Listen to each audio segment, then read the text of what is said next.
Saudara, kembali lagi bersama kami di program Mutiara Iman dengan pembahasan Islam di era digital bersama Bapak Fuad Al-Amim, LC MPI selaku dosen UIN Kiai Haji Abdurrahman Wahid Pekalongan.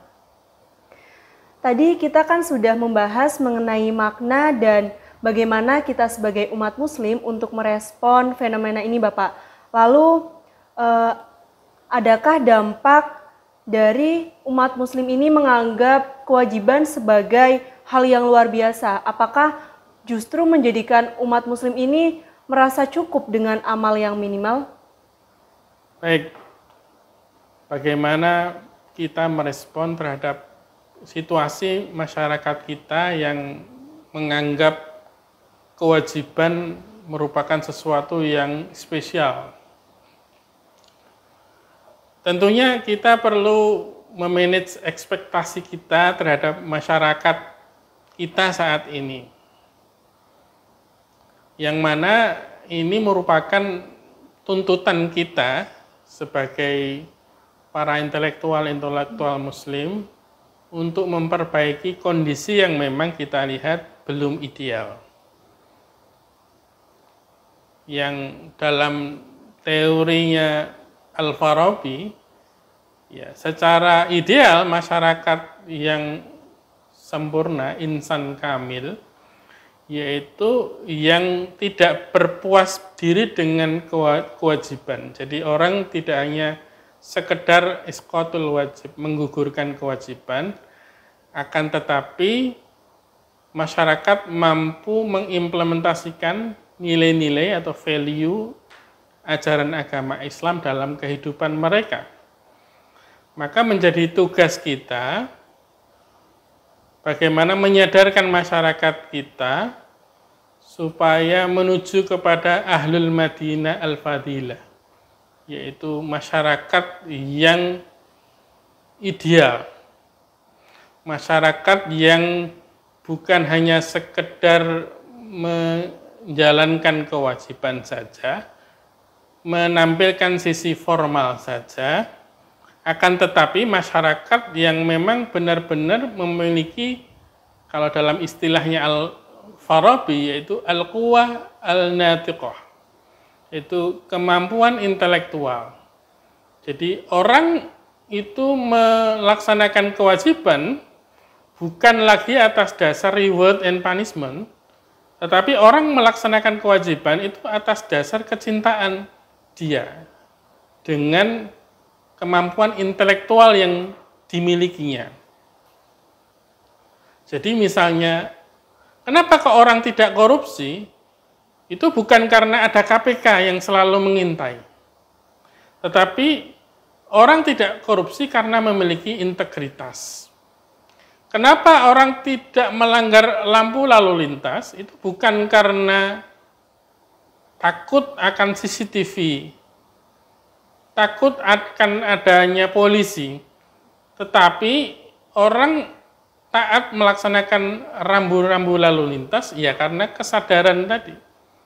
Maka inilah tanggung jawab kita sebagai para intelektual muslim untuk meningkatkan ekspektasi kita dengan melaksanakan dakwah sehingga masyarakat bukan hanya menampilkan sisi-sisi formal saja, tetapi masyarakat mampu mengimplementasi hal-hal yang sifatnya esensial di dalam ajaran agama kita.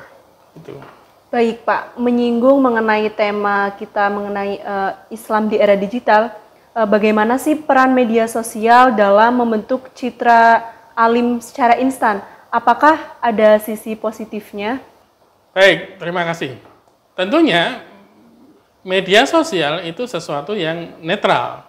Tergantung bagaimana kita memaknai media sosial tersebut. Bisa kita maknai secara positif ataupun secara negatif. Tentunya kita perlu memaknainya secara positif.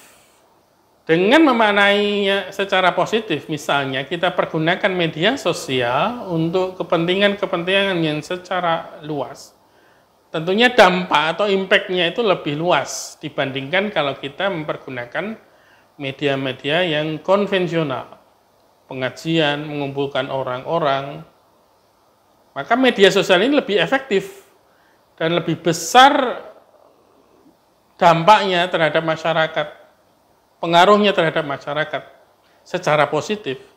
Juga secara negatif kalau misalnya kita tidak mampu mempergunakan media sosial tersebut untuk hal-hal yang positif atau bahkan untuk hal-hal yang negatif.